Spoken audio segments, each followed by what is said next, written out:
It began before sunup to the applause of family and friends at Bluegrass Airport. Then it was wheels up to Washington, D.C. More than 40 veterans were on their way. When upon landing at the gate, hundreds of strangers applauded their arrival. It makes you feel like it was all worthwhile, that somebody really cares, and you don't see too much of that today. Richard Peters of Nicholasville served more than 40 years from Korea to the Gulf War. I've lost a very good friend in the Korean War, and I consider myself very fortunate and not really worthy of what some of these people have gone through. Their first stop in D.C. was Iwo Jima, where Nello Francis of Floyd County saw the memorial for the history that he witnessed firsthand. They were aboard our ship when we landed there, those Marines. I saw them raise it. That was one of the hardest battles that the United States Navy had. Then it was on to Arlington, sacred grounds where silence sometimes speaks louder than words ever could.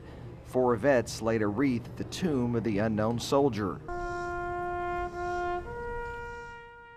Most of the afternoon was spent at the memorial honoring World War II, a time David Settles says he was lucky to survive. I got shot 8 times and lost 2 Jeeps out from under me. The 92-year-old from Versailles has 16 medals and is considered one of the most decorated in the military. I knew I had to do anything I could to help to knock out Germany. And so that's why when I was told to do something, I did it to the best of my ability. Well, many of these war veterans say that if it wasn't for the honor flight, they would never get to see these memorials, but some have seen it, including the oldest veteran on this trip. He says, in fact, he was here when this memorial was dedicated. 97-year-old Ken Powell says he was in many major battles but was never wounded.